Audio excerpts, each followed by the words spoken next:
आजचा विजयंती भटक्या विमुक्त जातीच्या समितीचा तिसरा दिवस आहे. प्रथमतः सर्व पत्रकार बांधवांनी खूप छान बातम्या लावल्या आणि खूप छान सपोर्टिव्ह केलं. योग्य अयोग्य ह्या जिल्ह्यामध्ये काय चाललंय त्याची माहिती दिली. त्याबद्दल मी सर्व पत्रकार बांधवांचे समितीच्या वतीने सर्वांचे आभार मानतो आणि धन्यवादही देतो सर्वांना. प्रथमतः आश्रमशाळेचा जो विषय आहे, टोटल 97 आश्रमशाळा ह्या जिल्ह्यामध्ये आहेत आणि सांगायला दुःख वाटतं की ह्या सर्व आश्रमशाळा सर्वच आश्रमशाळा ह्या बोगस पद्धतीने चालू आहेत. Completely bogus. फक्त शासनाचे पैसे लाटायचे, शासनाचे पैसे लाटून त्याच्यामध्ये विद्यार्थ्यांना 10% 20% फक्त विद्यार्थ्यांवर खर्च करायचा. बंद करू माझं. विद्यार्थ्यांवर खर्च करायचा, बाकीचे पैसे स्वतःच्या कुटुंबासाठी किंवा स्वतःसाठी वापरायचे. हे प्रामुख्याने आम्हाला जाणवलेलं आहे.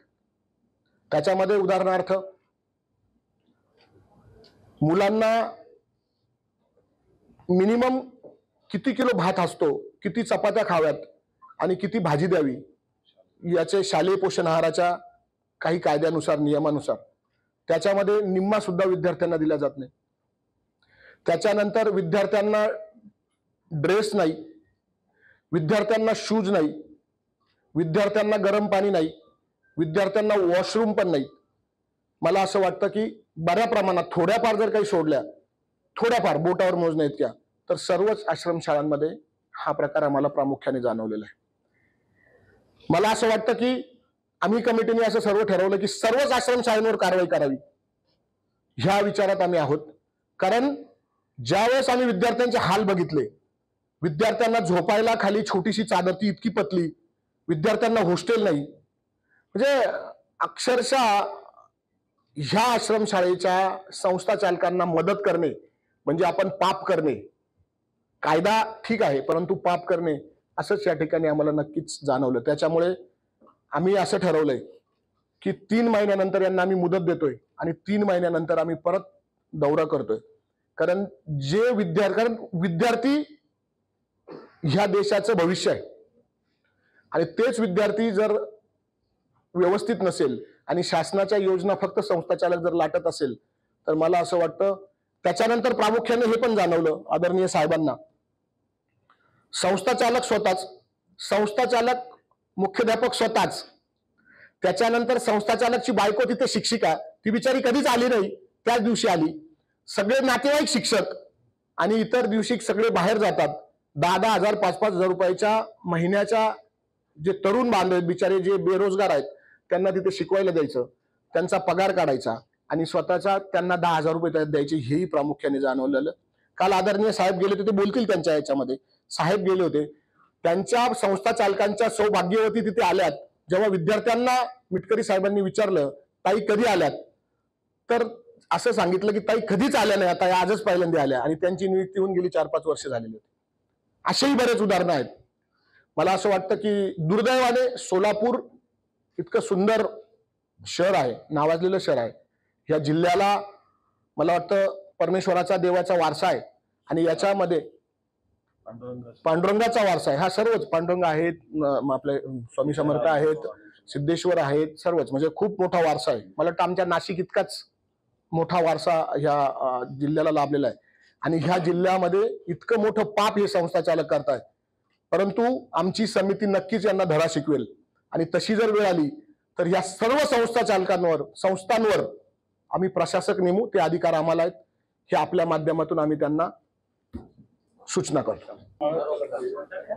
जिल्ह्यामध्ये गेल्या 3 दिवसांपासून आपण काय काय कारवाया झालेल्या आहेत, ज्या आश्रमशाळांचे अनेक प्रकार समोर आलेले आहेत, काय सांगाल?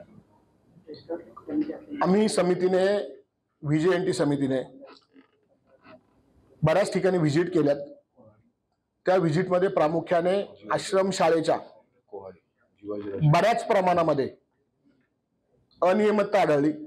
त्याच्यामध्ये विद्यार्थ्यांचं शिक्षण असेल, गुणवत्ता असेल, पौष्टिक आहार असेल, ड्रेस असेल, शूज असेल, हॉस्टेल्स असेल, राहण्याची झोपण्याची व्यवस्था असेल, वॉशरूम असेल, टॉयलेट असेल, बाथरूम असेल, ग्राउंड असेल, या सगळ्यांच्याच अनियमितता आढळली. मला असं वाटतं की काही बोटावर मोजण्या इतक्या. आदरणीय आमदार साहेबांनी सांगितलं त्याप्रमाणे काही संस्था खूप छान आहेत, खूप उत्तम प्रतीच्या आहेत.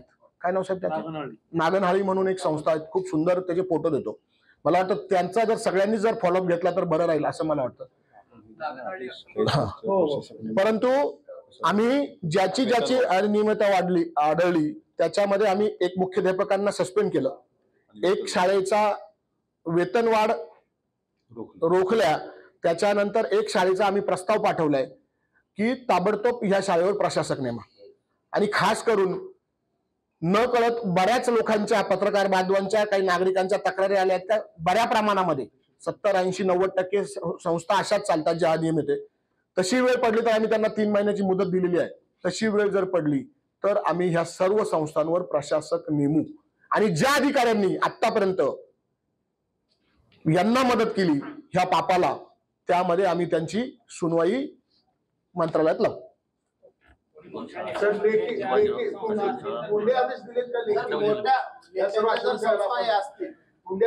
मी आपल्याला आश्वासित करतो की आम्ही सर्वांना लेखी आदेश दिलेले आहेत.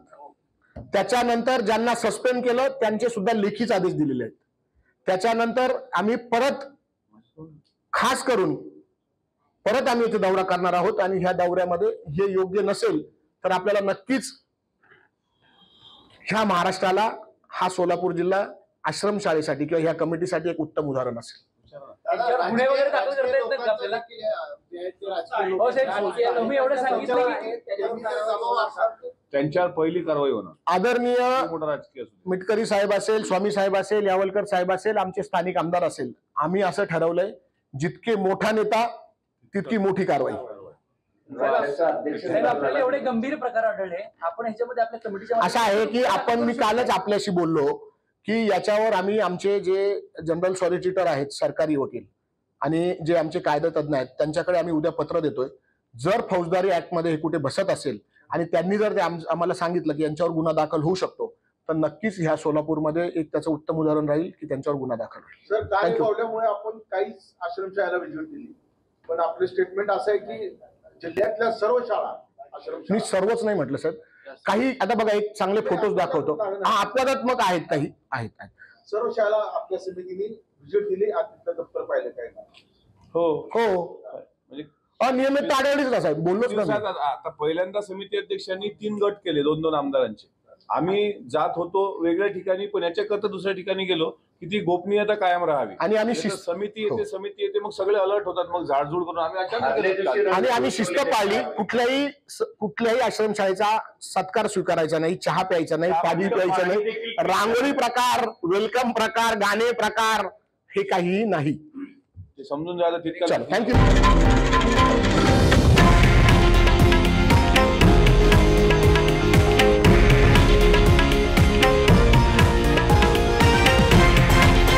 हे आहे देशातील नंबर 1 न्यूज नेटवर्क आणि आपण पाहत आहात TV9 मराठी, एकमेव.